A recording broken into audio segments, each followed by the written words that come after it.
Get the Intel, the podcast meant for those of us trying to find out what the hell is going on in the field. Here, we discuss tools, techniques, and approaches that you can implement to streamline operations and let you focus on your craft.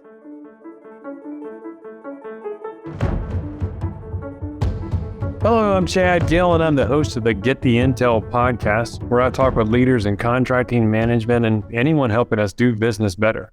This episode is brought to you by Laminin Coaching. Laminin is a business coaching with a focus on contractors in and around construction. We not only help with proposing solutions and methods, but we implement them in your business as well. After all, good ideas are not useful until they're implemented. We're also sponsored by Workforce Recon, which is a project tracking software that connects offices to field crews. Their app Field Recon is built for field first mentality, developed by contractors for contractors. It includes time and asset tracking, messaging, job documentation, and scheduling all in one place. So if you're tired of finding out what happened days later, get it in real time at workforcerecon.com. So today we are speaking with, or being joined by Ethan King. He's the former chapter president of EO Atlanta, co-founder of Zeus Closet, and the creator of Six Pack Dads movement. He's a dynamic speaker who shares his journey from starving artist to CEO. Ethan's work has appeared on Oprah. He's been featured on the cover of Bestseller magazine. He coaches high-performance professionals in and around the world to achieve whole life success by design. He is the author of the international bestseller Wealth Beyond Money, Unlocking the 6 Dimensions of Success for Richness in Every Area of Your Life. And he is passionate about you truly having it all. And I believe you also have a new book coming out now, right? Is that right, Ethan? Not yet, but it's in the works. Yeah. Okay. Well, thanks for coming on. I really appreciate it. And, I know we kind of started in on our conversation early, so let's kind of pick up on it. But yeah, thank you for joining me. Hey, thanks for having me, Chad. It's great to be here. And in true entrepreneur fashion, yeah, we went right in and started talking. So we said, we better hit the record. That's right. We worked out pretty good. And you're going to be in Virginia for your nephew's graduation from Virginia Tech. That's a good place, good school. And you'll be able to get a hotel almost as close as Atlanta. Perfect.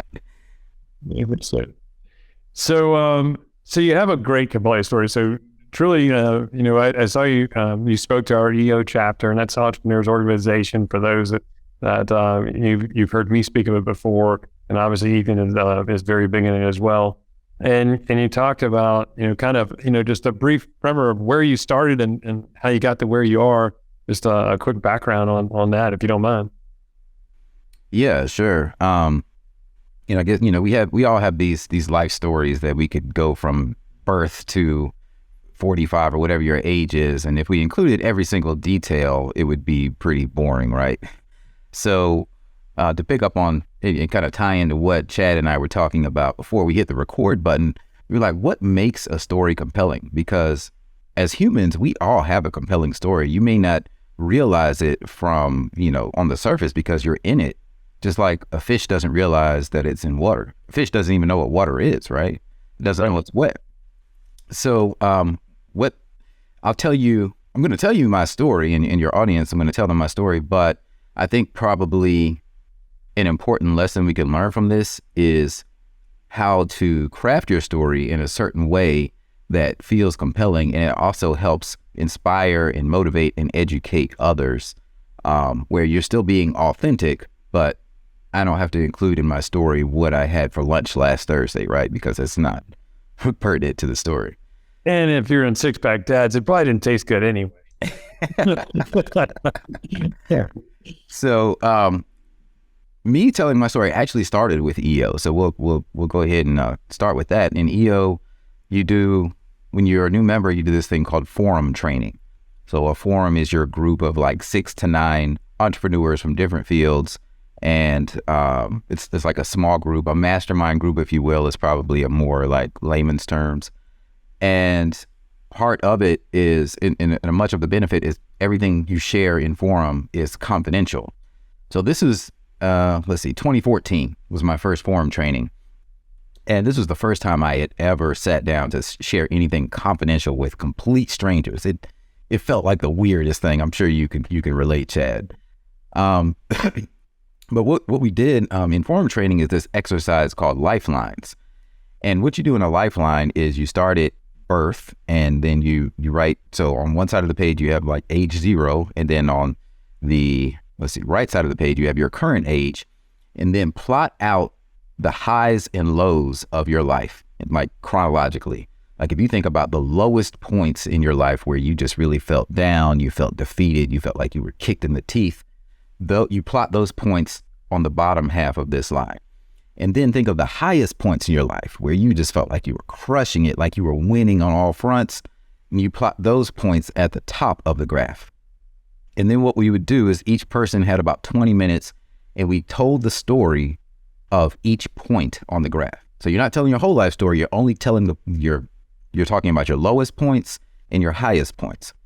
So I shared my story in my lifeline, and one of the guys in my group came up to me afterward, and he said, "Hey man, your story was so compelling. I'm going to connect you with a friend of mine who's a reporter for the Atlanta Journal-Constitution, which is like our main paper in Atlanta."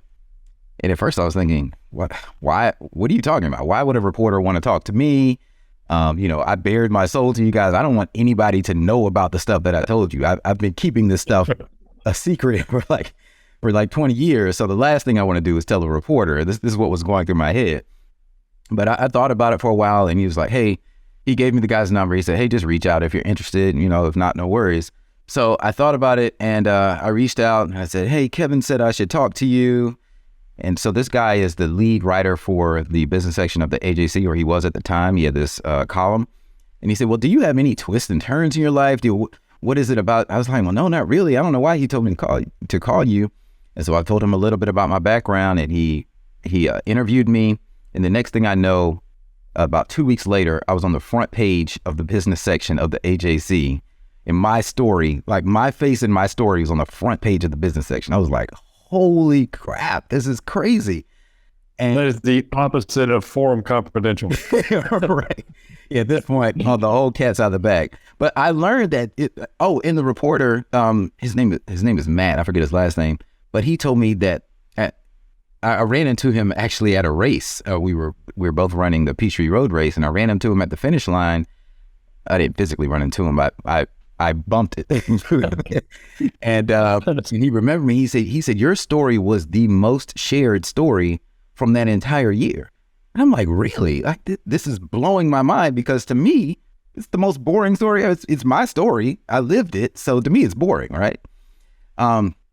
So that's how I learned that people actually want to hear about your lows in life because they resonate with that. If you think about movies like Rocky, it's that underdog story. He's relatable. I mean, the guy was poor, he was uneducated, he really couldn't fight that well, and then at the end he becomes the champion.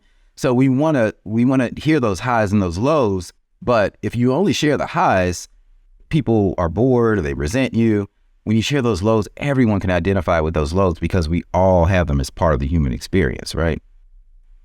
I mean, is that what people do? They need that low? I mean, I agree for sure. And is that, it's kind of like, those are the stories you hear because they tell well, they speak well, they translate well. But, what do you have to have, can you just go, to not have had, like we were talking about, can you have a good background, a good childhood, good parents, good family, good start, and all this, and then still produce? It's not a Hollywood level story, but it doesn't mean you have a bad story. Right. And by no means, I mean, my parents are awesome. They took care of me, they nurtured me. So, it's not like I grew up in the projects or anything like that. You hear these extremes, but we still have them. So I'll go into my story now that I've kind of given that background as an education piece for your audience. So with me as a kid, as early as I can remember, I always wanted to be an artist. Like I was into drawing and painting. I was always that kid doodling. And I told my parents that I wanted to be an artist for my career. And they told me, artists don't make any money until after they're dead. So they're really kind of kicked me in the chest because I also wanted to be rich. I grew up watching Lifestyles of the Rich and Famous, and I was like, man, I want to be financially successful. I want to be rich. So that didn't really work well with also wanting to be a fine artist, because it is very challenging for artists to get rich in this day and age. I mean, if you know the history of Vincent van Gogh, he never sold a piece while he was alive. But now, I think one piece sold for like $87 million or something. But he's not here to enjoy the fruits of his labor, right? So I think my mission was to prove them wrong. But for a long time, I realized that they were actually right. It is tough for an artist to make money. So I made bad choices in college. I got in a lot of trouble. I was arrested twice by the age of 19. And I actually got kicked out of school for a semester by the president of UGA at the time, Michael Adams. He actually called me to his office and had a face-to-face meeting with me. And it's not like this is a small school. This is UGA, so 30,000 people at the time. And I get called to the president's office. Like, that was a pretty bad disciplinary problem. Yeah. But fortunately, he didn't expel me. He only suspended me for one semester. So I was able to graduate, but with a degree in art and a bit of a criminal background, it was tough for me to get any like real job, right? So I ended up working these odd jobs at night while I went back to school to learn digital multimedia and graphic design and web design in the daytime. And one of those jobs, I was working at my roommate was a bouncer at a strip club. And he's like, hey, they have an opening for a bar back, so you can come work at the strip club. And so a bar back is the guy who cleans up the bar and takes out the trash and has to, clean up if somebody gets sick. So it was a very... the most glamorous position. Right. Where it all happens. Right. So I ended up doing that for 2 years, actually. That was the only real money I could bring in, is working at the strip club, taking out the trash. It was a humiliating job. It was a really dangerous part of Atlanta. There would be shootouts across the street. I mean, we could do a whole podcast episode on all the wild stuff I saw there. But the DJs at the strip club caught wind that I had an art background and that I knew graphic design. So then they hired me to design the posters and the flyers and stuff to promote the strip club. So I'm like, oh, wow, that's great. Now I get to work in my field, but I can't use any of that stuff in my portfolio because it was all too raunchy. Right? So I was kind of trapped in this lifestyle, and I didn't see a way out, but I knew that something better was in store for me. And you and I talked about spirituality a little bit, and I feel like, there's this parable in the Bible about the talents, and I feel like God gave me these talents, but I wasn't using them the way that he intended for me to use them. And felt like I was being pushed to do something greater, but I was scared to step out on that ledge.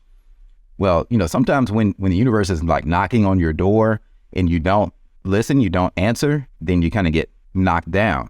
And one night on my way to the club, I got carjacked at gunpoint, and it changed my life forever.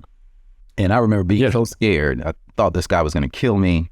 I ran, I jumped over a fence. I heard the wheels of my car screeching away in the background. And I was just thankful for another chance in life. And I felt like that was the reset button for me. And I never worked in the strip club again.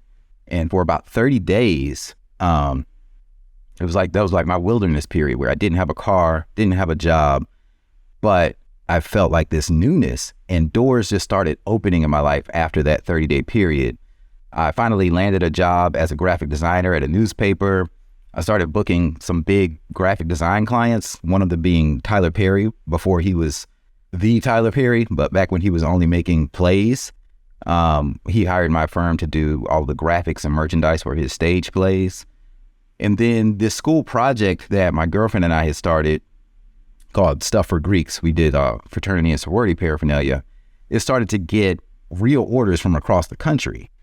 And now, 20 years later, Stuff for Greeks is still one of the top producers of custom Greek fraternity and sorority merchandise in the world.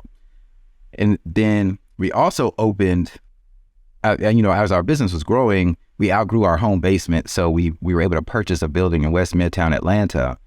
And we opened our first retail store there called Zeus Closet. We didn't want to limit it to the Greek fraternity and sorority world, but we wanted to give it that loose connotation with Greek, the king of the gods, Zeus. Sure. And now we have 2 store locations. And so a real key moment that you may remember from my talk is our business started winning these awards for growth. And the first award that I remember is we got, it's called the Bulldog 100. It recognizes the fastest 100 companies, the fastest growing 100 companies that are owned by UGA alumni.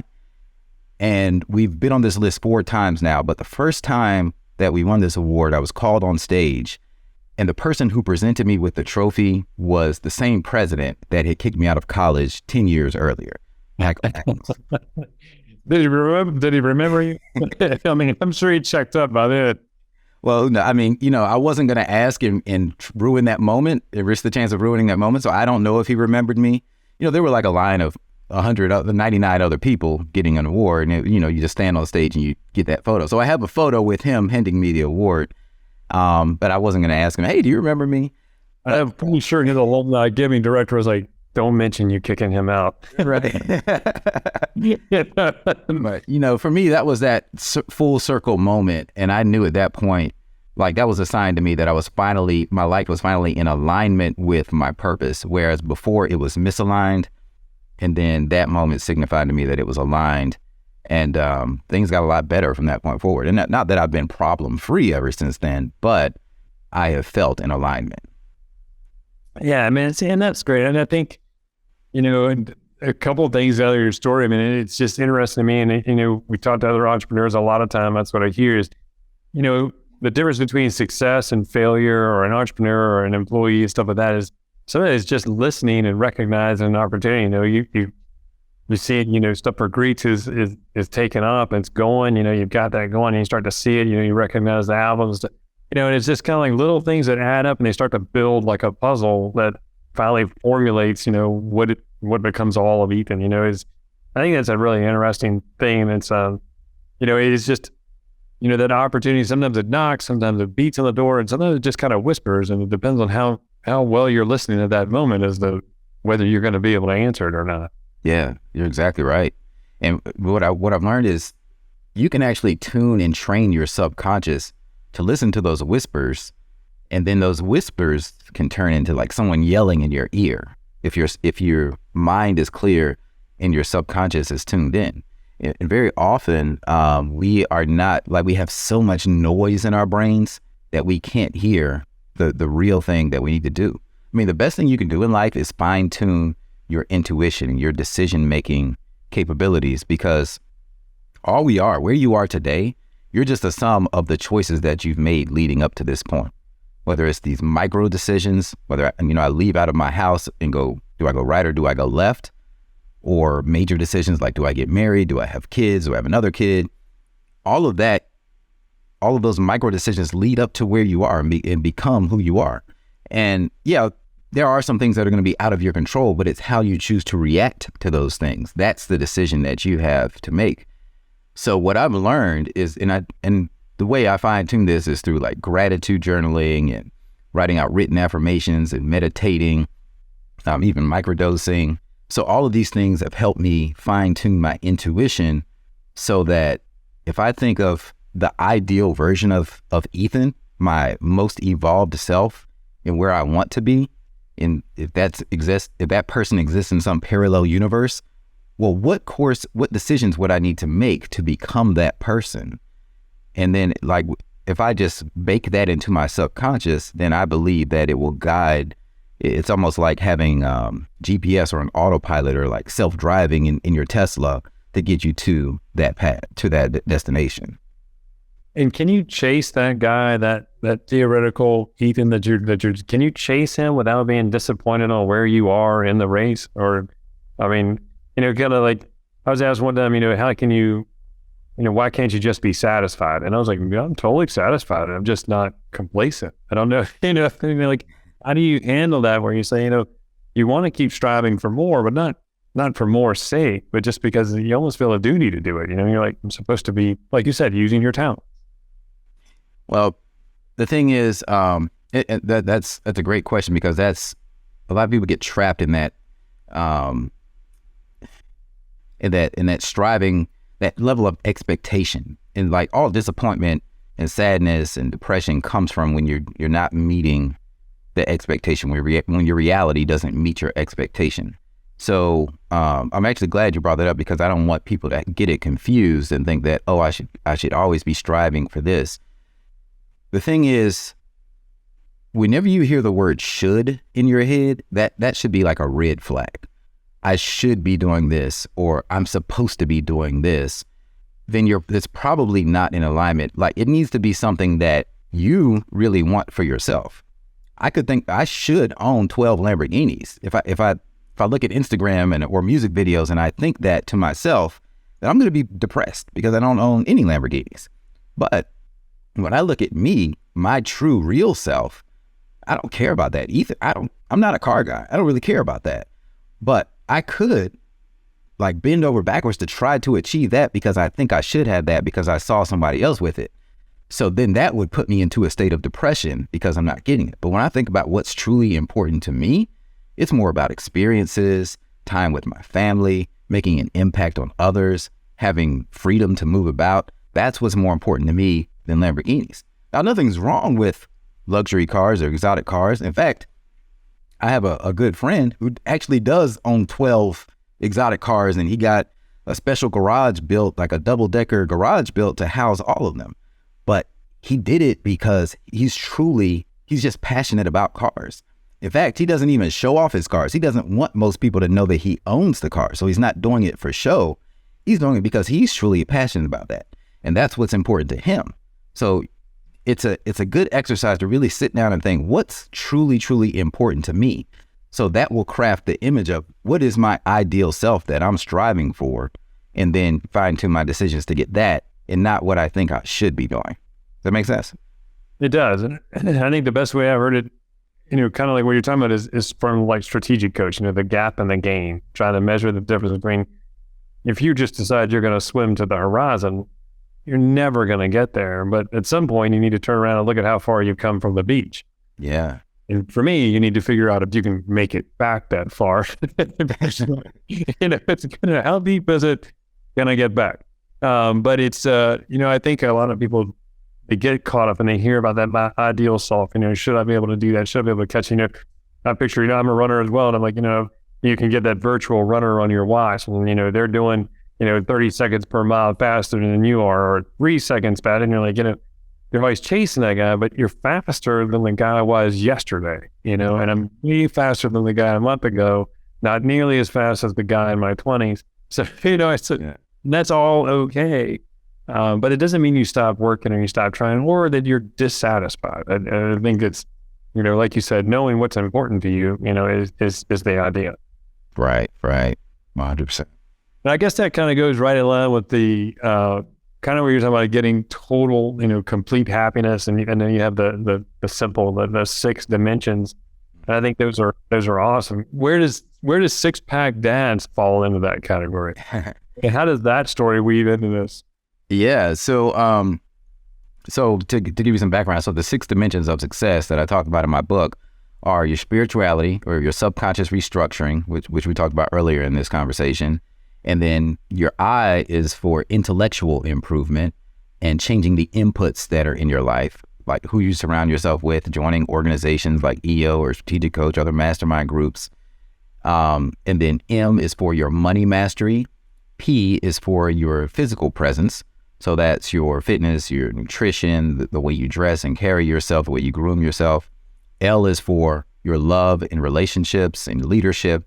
And E is for entertaining experiences. So that spells the word simple, because I believe that you can have it all in all 6 areas of your life, and in those 6 areas, but it's not about trying to have it all at the same time. It's more like constant contextual calibration. So if you think about the wings of an airplane, next time you're on a plane, if you look out there, they're not just rigid, still wings. They have hundreds of tiny little flaps, some bigger than others, but they're constantly calibrating as you move through the air to get you to your destination. So if you think about your life in those 6 dimensions, and just every day take a snapshot of what is my level in S, what is my level in I and M and P and LE, and just make micro adjustments throughout your life, that is the trick to having it all.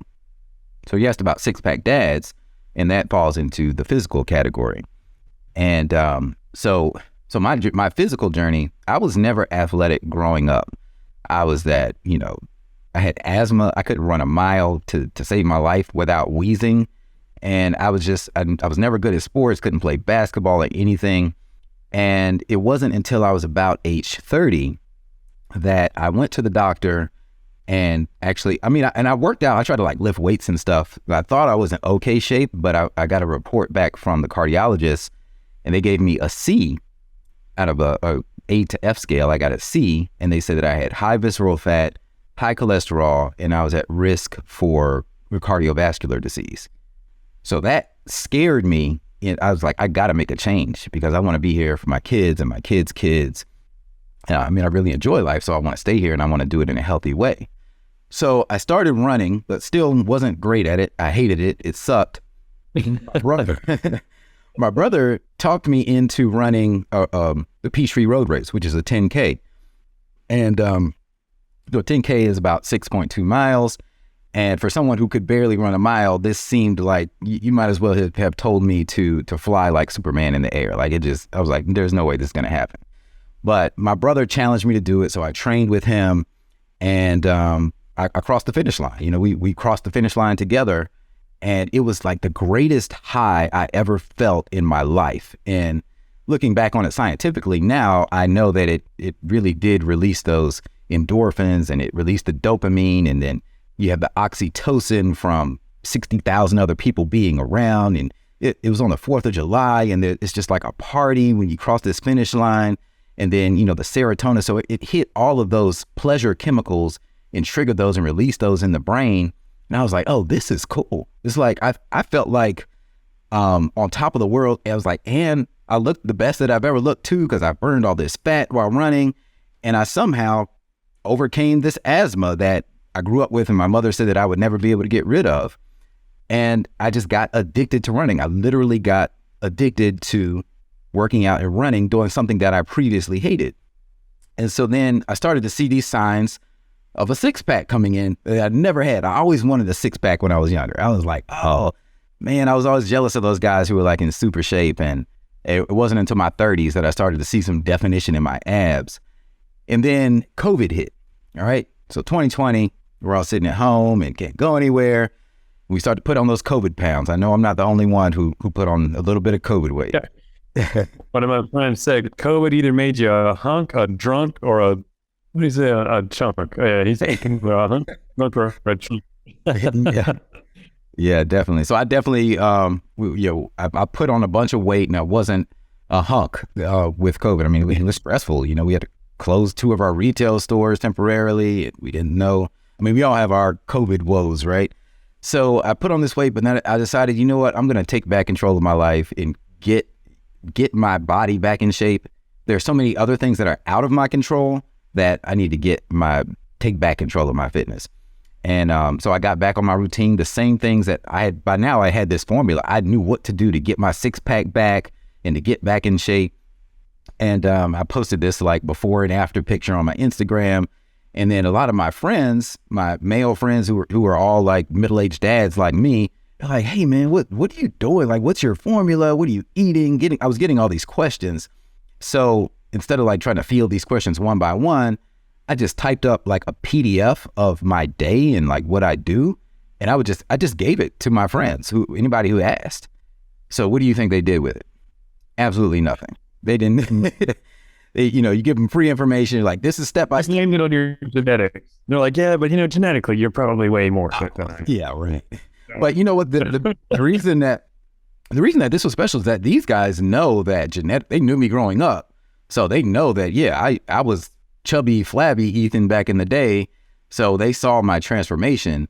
A lot of people who don't know me just think that, oh, he's just genetically in shape. He's just a lucky guy. So I think it worked because they knew the true background of myself and that I wasn't, just born with a 6-pack. So, but it still didn't take action. And that set me on a mission to like, how can I gamify this and convince people to actually take action on these steps that I'm giving them, because it will change their life. Because it worked for me, I'm sure it'll work for a bunch of other people. So I created this online program, and I have like weekly coaching in there too, but it's gamification. So every day you get a lesson, and then you take a quiz, and then you also have a workout. And I break down the science of why it's working and how it's working.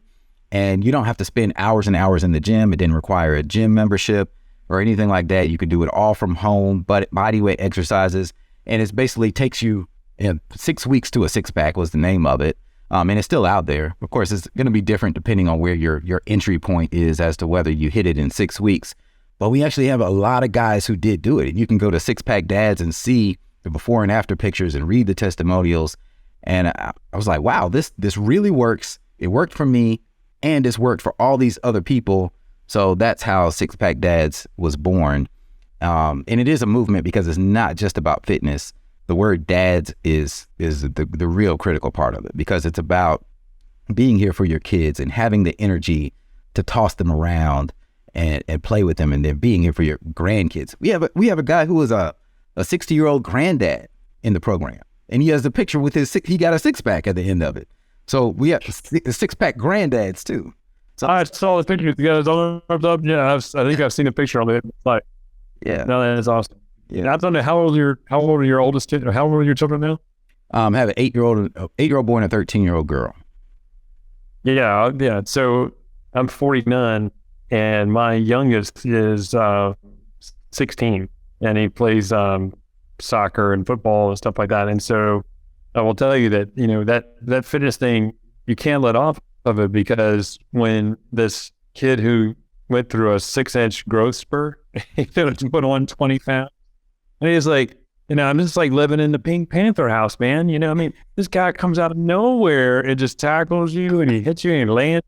And I'm like, man, I think that sound you heard was my spine. And that you can't show pain, but man, it is. He's just like that Pink Panther butler. He's like, come at me, blind. Oh yeah, 9:30 at night is a dangerous time to be sneaking around my house. I can tell. Oh, that's hilarious. But no, that's awesome. And I think, so I know we both really admire Warren Rustand, and it was interesting. I was talking to him once, and he's like, he coaches really busy people, and I know you do too. And I don't even like the word busy, because I think people glorify it when really it's the lack of just controlling your time. And it's like Warren said, when he starts to coach someone, the first thing he does is ask them for like 90 minutes out of their day. And it was like, Warren, let me get this straight. Somebody comes to you and says, I'm super duper busy, I'm overwhelmed. And the first thing you say is, I need 90 minutes out of the first 90 minutes of your day. And that's what he talks about. It is gratitude and then controlling what you can control. Your fitness. There's nobody between you and your fitness but you. Right. And I think it's interesting what you said. It's like you control what you can. And I know for me, it's, whatever's happening at work, I get stressed out or anything like that. It's, man, I got to go for a run, because it's just all it takes is me and now a very expensive fixed sole shoe. But you're in your Hokas now, man, because that's the age I am. But I love it. But yeah, you control what you can control. Yeah. And you brought up Warren Rustand, and this guy, your audience, you should just Google his name, Warren Rustand, Rustand. He, he's done everything. He served as an advisor to the President of the United States. He's on multiple boards of huge companies, and he's had huge multiple exits. He's a family man, so he designed his life the way that he wants to live it. So when I talk about having it all for him is living on a compound with his family and his like 7 grandkids or something. And he's just designed life in the way that he wants to live it. And when I first met him, I was like, wow, if I could see like a future version of myself, because I think Warren is like 80 years old now. I was like, this is like, he's designed the life that he wants. And he's the first person, or one of maybe the first person that ever told me you can have it all. And I just adopted that, and I was like, yeah, he's right. He's living it, he's breathing it, and having it all. Again, it's going to be different for each person, but you can have it all. Whatever having it all is to you, I believe that you truly can have it all.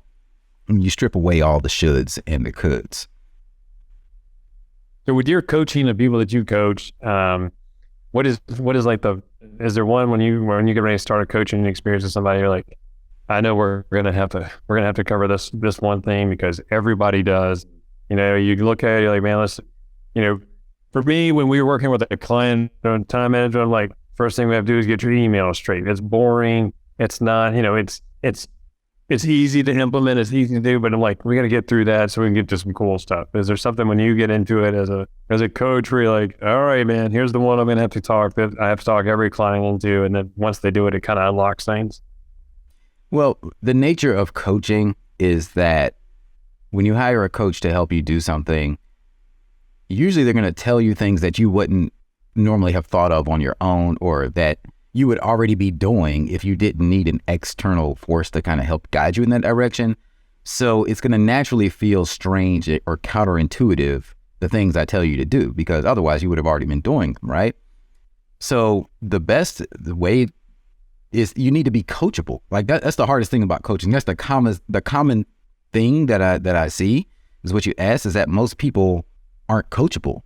They may know that they need a coach and go through the effort of hiring a coach, but then actually doing the things that the coach tells you to do because it seems weird or strange. Of course, it's supposed to, because otherwise you would have thought of it on your own and done it on your own. So what I do with people, like the first thing, life is time management, right? So the first thing I'll do is I need a journal of how you are spending your day in 15-minute increments. I would like take an honest log of how you spend every 15 minutes in your day from the time you wake up to the time you go to sleep.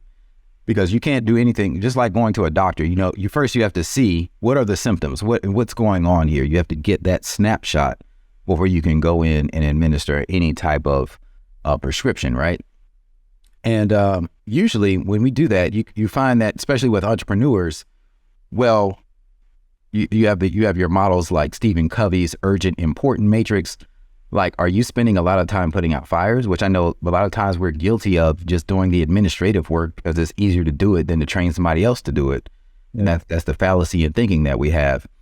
So it's like, okay, well, this thing right here that you're spending, this is eating up 2 hours of your day. It could be processing emails or sending out sales quotes, whatever it is. Okay, how can we chunk that down in either, well, first, can we eliminate it? We can't eliminate it.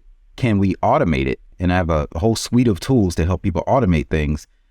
If we can't eliminate it or automate it, let's train someone else to do it. So EAT, eliminate, automate, train. And I use the word train instead of delegate because as entrepreneurs, we often get in the trap of delegation where we just tell somebody to do something, but we don't give them a complete set of instructions. And they were disappointed with the way that they did it. And then we take it back and it still stays on our plate because we didn't truly train them how to do it. So that's why I removed the word delegate from that. Instead, look at your task and what's the first task on your sheet after you've done this whole time management, this whole time log.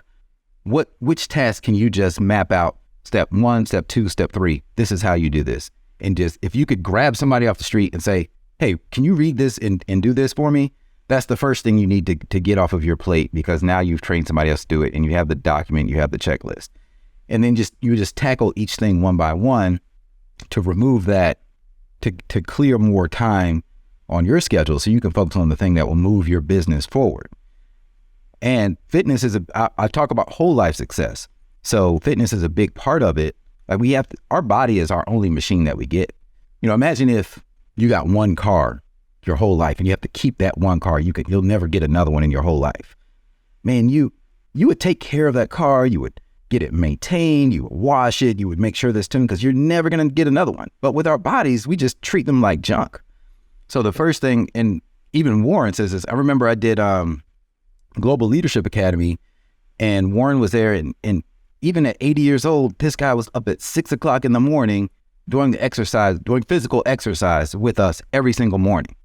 Even when we would be up late till midnight, 1 a.m. working on things, he would still be the first one up at 80 years old. And that's why he's healthy, he's mentally sound, physically sound in his 80s. And we got to take care of our machines. So that I would move fitness to the first part of your day, because it also has other benefits. It gets your brain going. you think better, you retain information better, especially if you like listen to books and podcasts and stuff while you run. Science has shown that it actually, your memory actually retains things better if you're doing physical exercise while you're soaking in the information. And then starting your day off with that, and then doing that whole eliminate, automate, train exercise with the things in your day.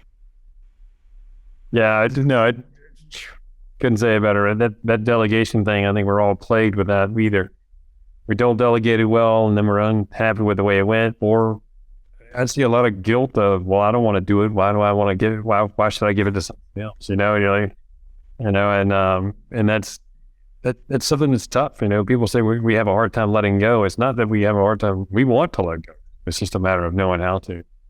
Man, this has been terrific. I really appreciate it. I appreciate you meeting with me and kind of talking to us about it. Where are the best places to if people want to learn more about you and what you do and that kind of thing, what's the best places to reach you? Yeah, the most central place is to just go to my website, ethanking.com, just first, last name, ethanking.com. It'll have links to all my social media. I'm on every platform, so you can connect with me wherever you're most active, whether it's Instagram, TikTok, Facebook, any of that. Also shoot me an email. I'll reply to my emails, ethan@ethanking.com. And I'd love to have a conversation. That sounds great, man. We'll put some links. We'll put a link to ethanking.com in our sheet, and certainly shoot you a message when that stuff comes out, and or when we get this thing published. And yeah, thanks again. I really appreciate the time. All right, thanks, Chad. I enjoyed it. Thank you for having me. Thank you. Thanks for listening to Get the Intel. We'll see you next time, and be sure to click subscribe to get future episodes.